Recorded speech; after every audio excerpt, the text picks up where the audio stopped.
Rock Solid Radio wants to thank Maxwell Construction, who has been our sponsor since the very beginning. For over 30 years, Maxwell has delivered the highest quality projects by holding to their core values of customer satisfaction, positive attitude, respect, and excellence. So if you have any kind of commercial construction need, give Maxwell Construction a call today at 812-537-2200.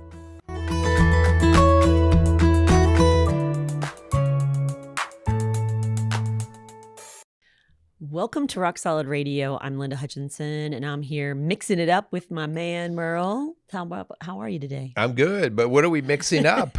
Well, we're talking about really blending together families after I figured you were going divorce somewhere with the mixing or and the blending. widowing. Yeah, so we're going to be talking about how we mix it up and how we blend, how we try to bring different dynamics of families and backgrounds and stories together under one roof in a blended family, and how to make it work. Well, I mean, blended families are a part of our daily work, right? We see families come in all the time where divorce is part of the history, and you know, not too many of those families come in and say, that was a piece of cake. That was easy. No big deal. It's a challenge. And hun, we can relate on a level. We can't maybe be perfectly understanding this, but when we adopted our three younger kids, that was a blending it is. Of sorts as well. And I don't think, I don't want to speak for you, but I don't think I had a clue at how long that would take. Yeah, no. I just felt like it would just, give us 6 months and, you know, we'll all be together. We'll all understand everything and it'll be good. Yeah. Not so much. I recently heard that instead of a family tree, we have more of a family forest. I'm going to say bush. No, it's like a ton of trees, right? Because you're right. We've not been divorced or remarried, but we have two biological sons biologically, and then we have three more through adoption, but they have their mom, their dad, right. And then they had some halves and steps in there too. So, you know, it looks more like a forest. Yeah. And it's not that any of it's wrong as much as it just gets complicated. Yeah. Because with every person you're attached to, you also get all their stuff. Yeah. And so it just gets really complicated. And on top of that, you know, you add in things like genetics and past traumas and hurts and stuff like that. And it just gets confusing. And so part of what we're going to try to do today is walk through some of that. I wish we could give you a nice cookie cutter approach, but there's not a cookie cutter approach, but there are some very tried and true ideas that if you keep this in mind, if you do this and embed this kind of into how this home runs, you're going to have a lot more success. Yeah, I had a client recently that asked me for a quick fix. I really don't want to do the work. I don't want to take the time. I don't want to be patient. I want a quick fix, and I wish I had one for her, and I don't. But man, before we would be rich. we would be could rich. Do that, right? Yeah, maybe Pfizer can come up with that or something. But hey, before we go any further, we need to thank our sponsors. Yeah, let's thank Casey's Outdoor Solutions and Maxwell Construction for sponsoring Rock Solid Radio. We appreciate those two companies as they are very family-friendly and community-friendly organizations. And so they support our messaging, and we greatly appreciate that. So for any of your needs in the landscaping world or the construction world, reach out to either Casey's Outdoor Solutions or Maxwell Construction to help them meet your needs. Yeah. So before we go any further, we really just want to put some disclaimers here. We are not, as you said, hon, we don't have a quick fix. We don't have a magic pill. There is not one recipe that's going to really fix things for you and your family. Every family's different. Every story is different. And so we don't ever come in with one approach, with one way to do it, because it does depend on, was there trauma? Was there addictions? Was there abuse? Were there kids in this, relationship before? Were you married before? Right. Did that person die, or are they there? And so it's very messy. And so you're going to have to be very intentional. Maybe you've already noticed that. I can't just wing it. I can't just hope for the best. I've got to be intentional about making some changes and direction for our family. That was the word that I was going to use. We always think that marriage should be intentional, but a blended family, you really have to, you can't just let Mm-hmm. all your emotions, especially, if man, this is the first relationship I've had since my divorce where this person finally, kind of completes me and brings happiness and joy in my life. And I get all wrapped into the emotion. And all of a sudden I lose sight of all that other stuff that's going to come into play. And so being really intentional, when we do premarital work, and I think premarital work for blended families or previously divorced, or even if there's been somebody widowed, the idea that you're going to blend them. Now we're talking premarital counseling or coaching for the blending of the family. Yeah. Yeah. So very important. Speaking of which, before I forget, I don't want to forget an amazing resource that we've had a lot of people either turn to after us or even before they came to us. Family Life Ministry is a nonprofit Christian ministry that does a whole arm of their ministry for blended families, and it's called Family Life Blended. They have a podcast that they do. They have a book called Blended and Blessed. They have all kinds of resources on their website, Family Life Ministry. So please, Focus on the Family has a lot of stuff too. So please, you are not alone. And so if you are listening to this podcast, if someone shared this podcast with you, part of what is the healing process is really surrounding yourself with resources, with other people who have maybe been where you've been, who are maybe one step ahead of you, maybe had this issue a couple years ago. And so really surrounding yourself with support groups and resources is really critical. Yeah. Yeah. All right. So let's actually break this down. Let's go into maybe the best we can of advice giving, but at least, encouraging, like, okay, how could we help? And these are some things that we do when we actually work with these couples, and we just put them into 7 keys, 7 ideas that you can actually start to implement. Okay. Yeah. So get a piece of paper, write them down, because write them down. Over half of the population is coming from some kind of divorce or blended family situation. And so you are dealing with this, either that or you are a product of divorce. And so maybe your parents were divorced and now you're trying to do things differently. So please, these are keys to having a healthy blended family. Yeah. So number 1. Yeah. Number 1 is slow and steady wins this race for sure. Okay. And so the idea here, and hon, we've seen this. We've done entire shows where we've made statements like, really, somebody should not get remarried after divorce for up to like 3 years before they're prepared and ready. That's what divorce care says. Yeah. And so, again, whether we're not here to argue that or anything, what we're saying is there's a reason for that. And this is right here, this topic is part of that reason. Slow and steady, because we can't let our emotions totally get us wrapped up in, oh, we just know each other. Like we feel so good around each other. It's so great. It's the first time I've had peace in my life in so long. And then the honeymoon is over. And so slow and steady allows you to really take the time to get to know. And slow and steady doesn't mean just wait for the sake of waiting. There's a lot of work to do in that slow and steady process. Yes. And that's what we're going to get into some of that. So this slow and steady applies to you after divorce or death, if you're a widow or widower, okay? So not rushing into another relationship, not trying to find someone that completes you. You've got to get standing on your own 2 feet. Yeah. So slow and steady in that. And then slow and steady in the dating process. And so that you're not going to jump into another, like let's say you're in your 40s and you know what you want. And so it's like 3 months into the relationship and boom, you're getting married, okay? So slow and steady in the dating process. But then slow and steady as blending those families, that you're not going to just like try to put a square peg in a round hole and make those kids love you and make those kids fall in, line with what you believe are the right values, because man, they have their own stuff they're bringing into the picture. So slow and steady in all of those areas. Yeah. Yeah. We did talk about our own adoption and how long that took, and that just kind of blew my mind. And I will say that even after now 7 years plus of actually doing life together, there are still things that you kind of look and you go, well, where's that from? Yeah. Like, what's going on with that? And so the idea here is that underlies a lot of this, especially starting off, is patience. Yeah. You've got to have patience, because the discovery process of how somebody is the way they are is kind of like, well, I just can't write a book and you read it and we're all good. Yeah. There's a lot of slow coming out of the Mm-hmm. personality, of the baggage of the past, of how you're going to interact. You don't even know how you're going to interact with maybe that stepson that is Yeah. soon to be yours. Yeah. And in this slow and steady, I would just say, please make sure you're persistent and you're committed.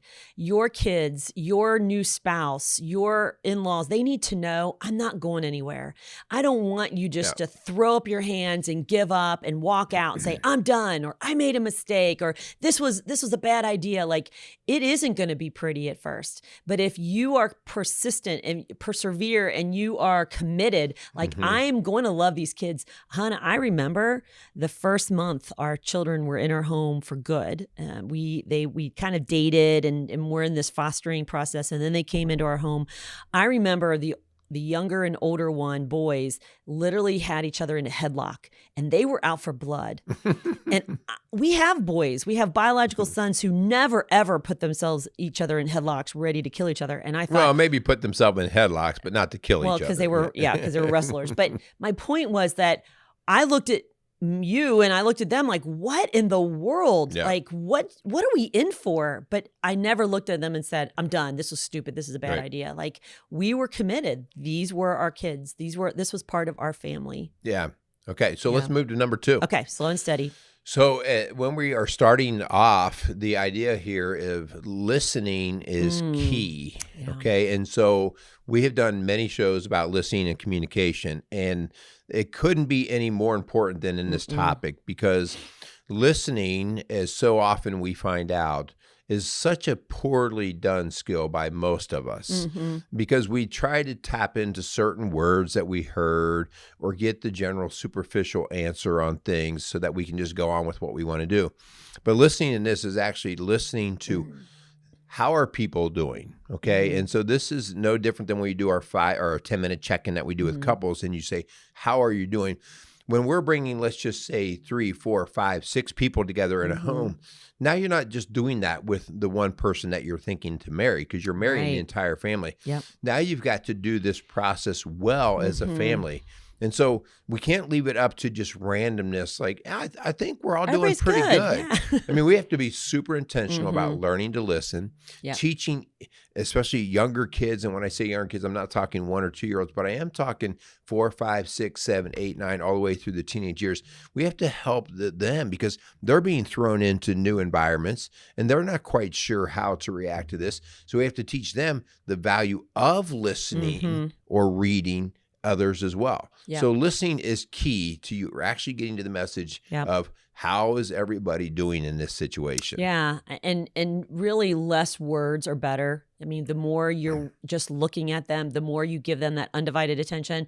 You're going to have to be intentional about taking one child at a time to the grocery with you, or taking them on a drive to go get gas or whatever. Like, being intentional about creating this one-on-one time and asking these questions like, how are you doing? Yeah. And listening, not just at the words, right? But the body language, the tone, the facial expressions, things that tell you a lot more than their words.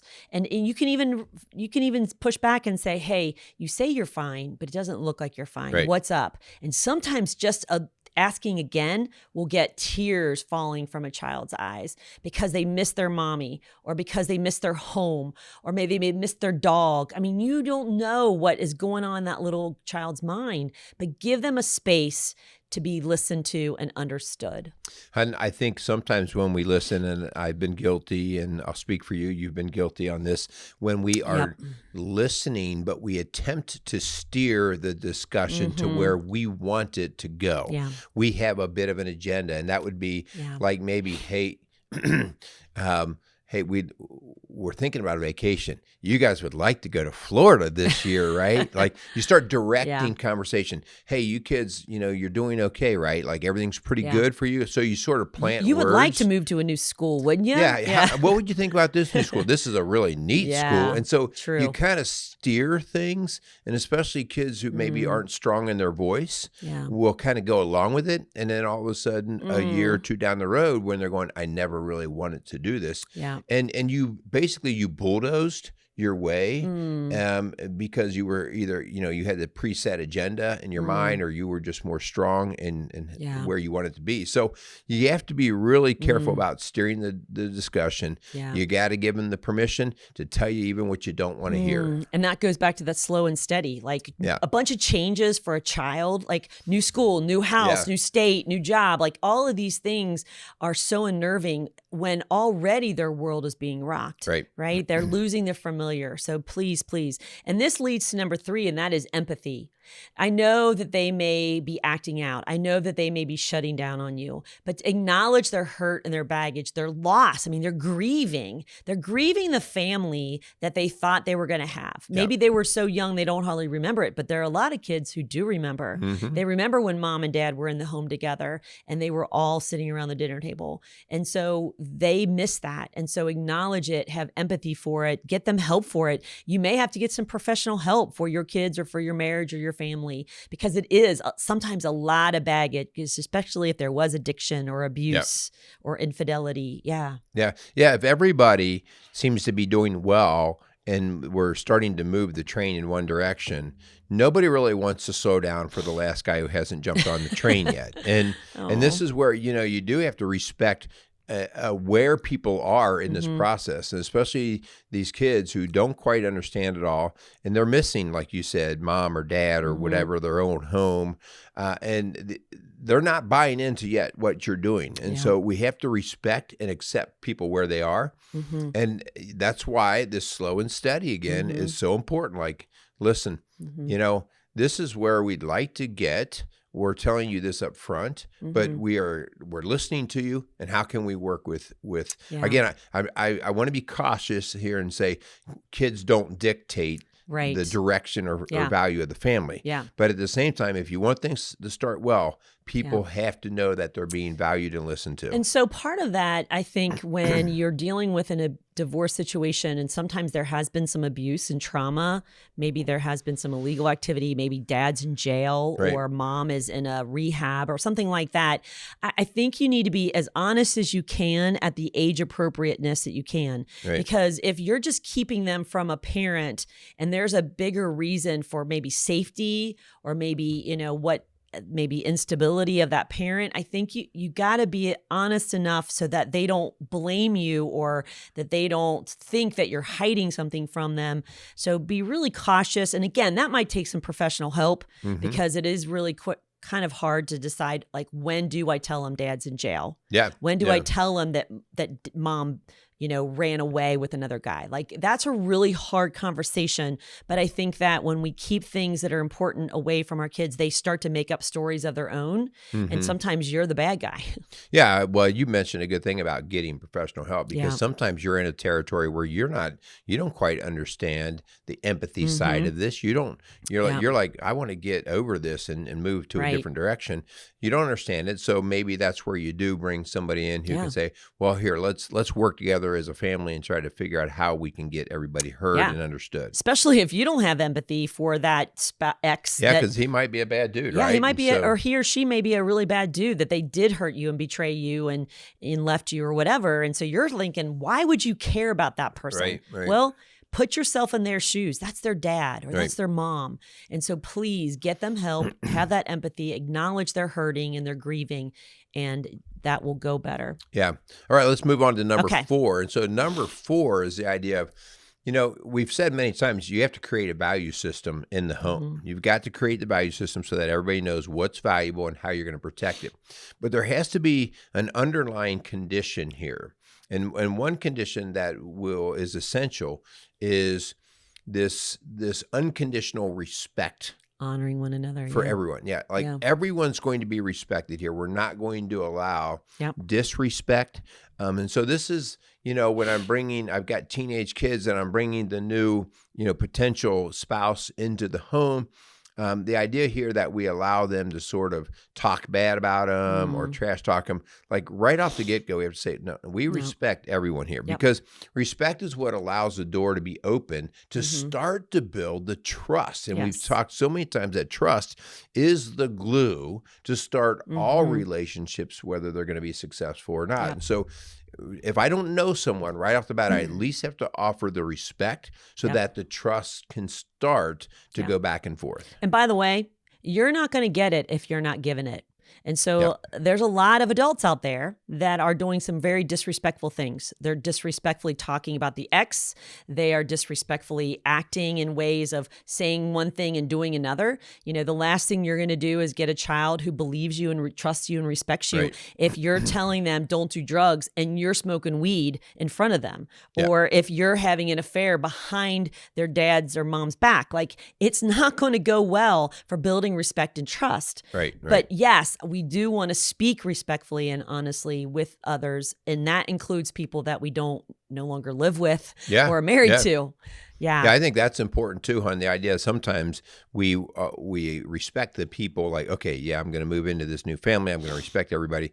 But if we're constantly trash talking one of the exes on the other side or our own ex, there's just such a feeling of hypocrisy there that makes it harder for a new person to even trust, because you're showing kind of your hate that comes out of you. And, you know, the new person, the new kid or whatever that you're trying to warm up to is like, yeah, I don't know if I can trust this guy. I'm telling you, it is one of the number one things I see, especially with girls, because girls are so empathetic and usually so wanting emotional connection.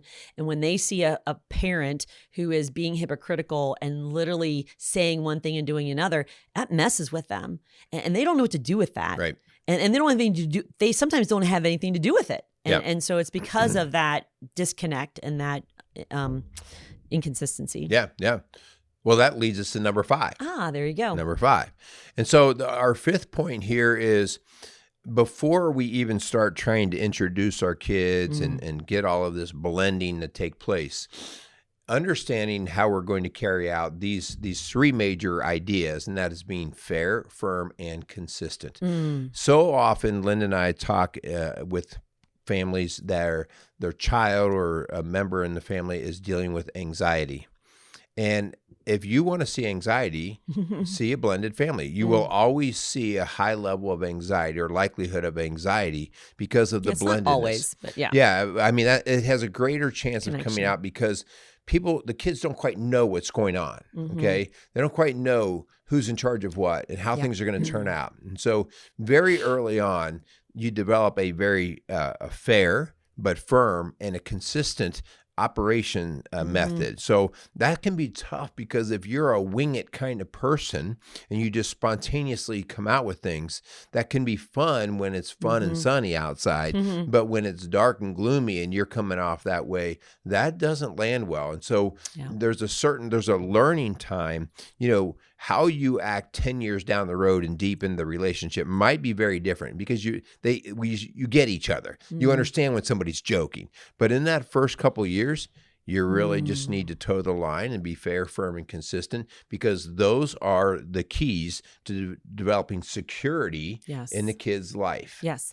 And what's happening, hon, is that maybe there was consistency in the home when mom and dad were married, but then they split. Maybe mom had an affair, or dad had an affair, or they walked out on each other. And so they feel this guilt, this parent guilt. And so they will buy the child everything or let them do whatever they want, or give them that phone when they really didn't want them to have a phone, because now I feel guilty of what I did to the family. So I'm going to kind of like make up for it. I see that a lot. And so you've got to continue to be consistent in your discipline, in your approach, in your value system, because your kids need that desperately.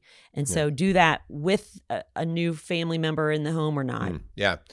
Let's talk about that, hon, because we're talking about that fair and firm. So it's kind of leaning towards that discipline thing. Yeah. You know, the research actually shows, because this is hard, because in a biological family, we talk about the two of us becoming united, and then both of us really work into the discipline in terms of interacting with our kid. We don't just say, well, you take care of it all and I'm just going to sit back. But it is different, especially early on when we're blending a family. you can't be, if I'm the new stepdad and I come in and right away I'm exerting heavy discipline, I'm trying to issue that out. I haven't earned the right to do that yet because that's based in relationship, right? And relationship is based in trust. And so if 6 months in, I'm already coming down with the rule because laying the hammer down, it worked in my other house or it works with my biological and I'm kids. The man. Yeah.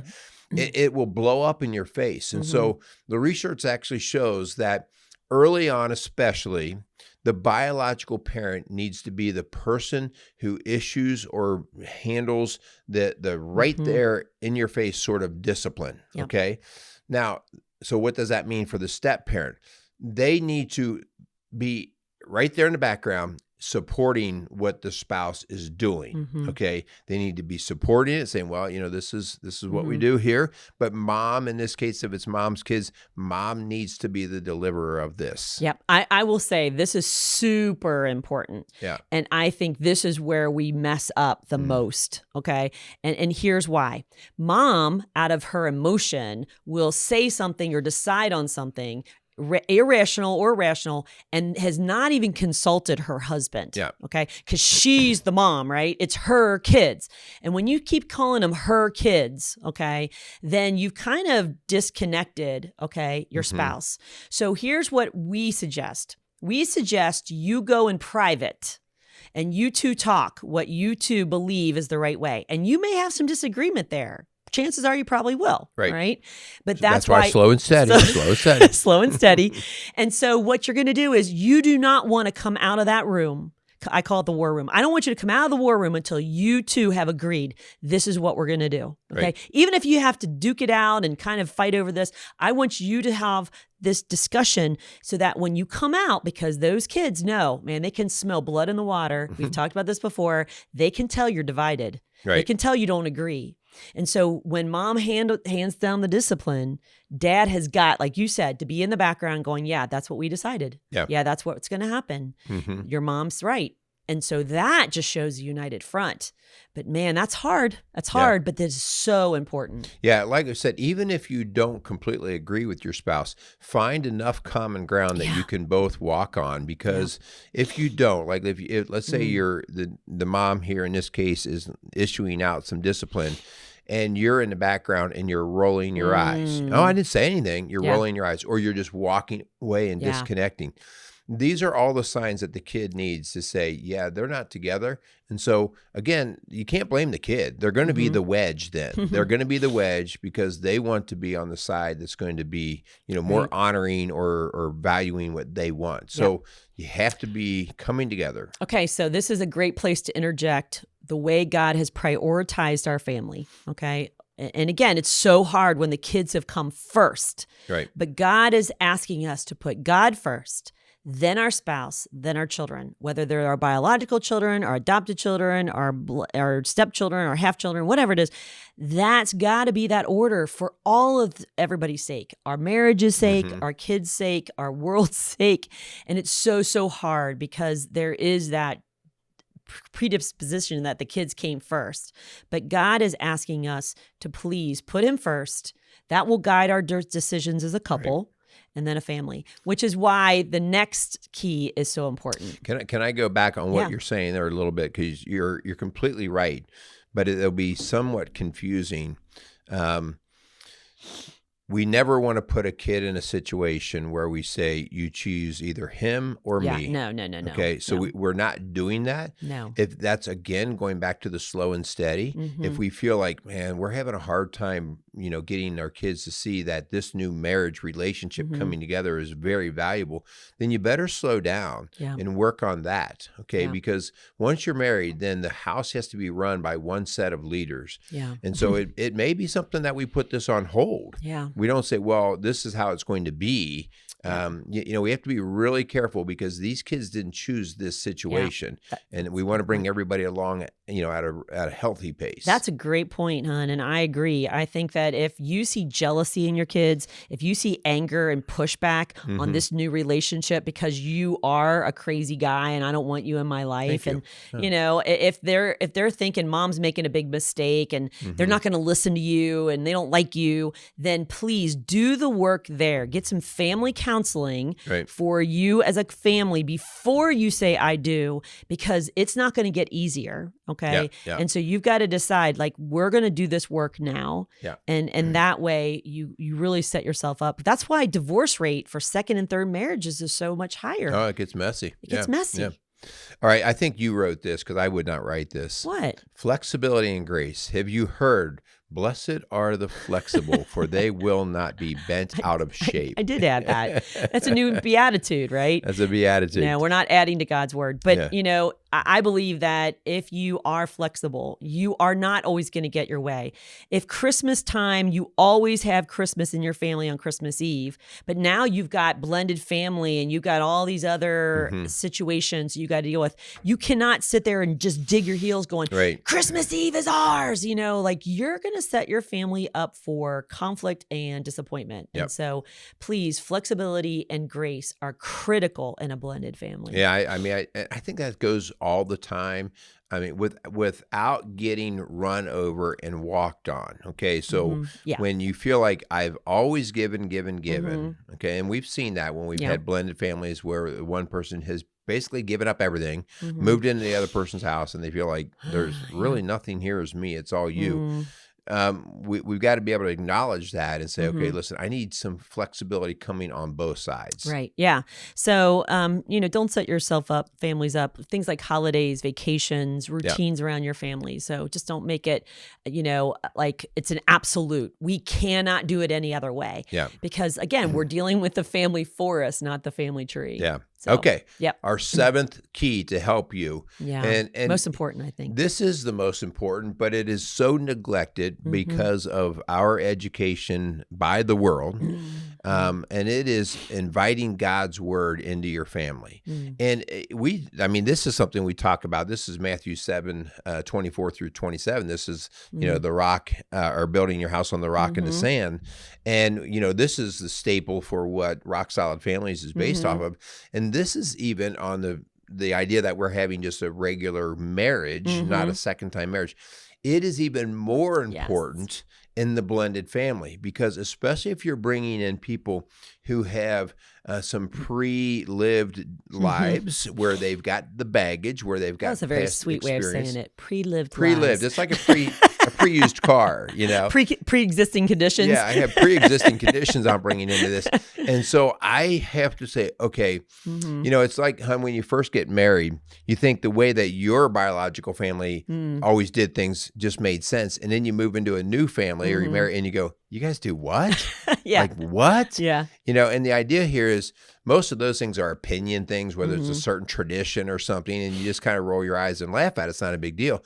But when you are forming a new family, you really better get a solid ground of foundation to build on. And there's not a more solid ground than God's word. Yeah. Yeah. This is so funny. Okay, I'm bringing another story, and I keep telling my stories. I'm not prepared for this story. No, I know so nothing about this. We did Healthy Moms today, and I had them build. We're talking about the seasons of parenting, and they had to build a tower, and they had 3 minutes, and they had to build the tallest, you know, one, right? So they're just building, skirling, and the one that was the tallest, you could blow on it, and it when we blew on it, it was over, right? So it may be fast and tall, but it's not strong and steady. Yeah. And so the one that was strong and steady, it wasn't super tall. Yeah, it was like right? a single cornerstone. But it had a strong foundation, and we had them blowing on it and trying to, you know, shake it down. But it was so funny because I was like, that's tall. You guys won, because the rule was, not the rule, but it was like the tallest, the goal, right? Yeah. The goal was the tallest. And so they're like, boom, boom, boom, boom, boom. But they built it on a very unsteady foundation. Yeah. Yeah. And that's what happens when we go by what the world says. Right. Or we go by what our flesh says, our feelings. I feel it. I just know this is what we're supposed to do. We're supposed to move in together, and we're not married. And I know we only been divorced for a month. Or maybe you left your spouse to go into this other relationship. Like, oh, you just set yourself up on sinking sand. Yeah. So important to do. Guys, those are our 7 keys. And so just quickly, those 7 keys are just the idea of slow and steady. We can't emphasize that enough. listening, learning how to actually listen and read how well people are actually doing. Having some empathy, let me walk a little mile or two in your shoes just so that I get an idea of why you come from where you come from. The idea of respect, like respect is just so at the base of how I want to be treated, especially when I don't really know these people yet. Yeah. Okay. But you have to give it to receive it. Yes. You have to have that given both ways. Being consistent, security is going to be so key. So that fair, firm, and consistent, especially when we're dealing with the younger kids, the elementary age, man, we've got to be super fair, but super consistent so that they can see the predictability. Even if I don't like it, I know that this is how it's going to start rolling in my new home, my new environment. And so over time, I go, well, I can accept it because at least I know what's going to happen. All right. And then we just talk about the flexibility, man. You really do have to decide what you're going to lock your heels in. Certain hills are not worth dying on, and some are. And so that's a great conversation for you and your new spouse to say, okay, what are we really going to lock down on here? And the last thing here, and really the most important thing, is when you're creating this whole new value system, how based is it in God's word? Because if it's only based in the feelings, then we have feelings for all of these individuals. And so everybody has a feeling, and feelings can oftentimes be a great source of lie or even just somewhat bending the truth of what's actually happening, bending the perception. Yeah. So as we wrap up, I just want to give you this one word picture, because I'm a huge picture person, and I want you to visualize, okay, your ex's family and your new family and the kids, and all this is a tug of rope. Okay. A tug of war rope. And you've got these different sides, right? And they're pulling on the kids and the dog and the house and and they're like, mine. Oh, I want him this week. I want him that week. I want to do this. I want to do that. And it's literally deciding to let go of the rope. Okay. Because if you try to win, if you try to beat them out, if you try to die on that hill, okay, your family loses. And so our goal is for our home to become more and more of a reflection of God and his word, for, to see fruit, things like love and joy and peace and patience and kindness and goodness and gentleness and faithfulness, right, and self-control. And so when we take the time to plant those seeds of faith and use God's word and water them with grace and patience and commitment and allow them to grow, honey, this is so important, at God's pace, not yours, at God's pace, we will see fruit come from our blended family. Don't rush it. Don't force it. Don't give up on it. It is worth the wait. It is worth the fight. And the best, I believe, is yet to come. Yeah. Good word picture too. I love that. I was saying, the tug of war rope, and we're diametrically opposed. Yes. And so the best way to stop the tug of war is drop the rope and go over and shake their hand. Right? Oh, I like that. See, I was like, it came to my mind right in the middle of it. There you go. All right, guys, we hope that this was helpful. You may not be in the blended family scenario, but you probably know someone who is. And so, if you felt like this was beneficial, share the show. Also, if we can help you, this is part of the work that we do as well with families. Reach out to us at rocksolidfamilies.org or call our office at 812-576-7625. And let us just try to hear what you're doing and see what we can do to help. And if we can do that, we'd love to be part of that. Yeah. If you missed our last week's show, we had a great special guest with Kelly Calabrese, and she talked about really healing after divorce. And so if you don't feel like maybe you've healed those wounds from the first relationship, then go back and listen to last week's show. It was really good. She did an amazing job, and she does this for a living, and we were so thankful to have her on. So very good. So thank you so much for listening to Rock Solid Radio, building a stronger community, one family at a time. Make it a great day. Rock Solid Radio wants to thank Casey's Outdoor Solutions. Casey's is a premier garden center and gift shop located in Lawrenceburg, Indiana. They offer a wide selection of high-quality plants, landscaping materials, and home decor. They do amazing high-quality work and can help you transform your indoor and outdoor living spaces into something beautiful. So stop by Casey's Outdoor Solutions today and let them know you appreciate their support for Rock Solid Radio. Visit Casey's today at 21481 State Line Road, Lawrenceburg, Indiana.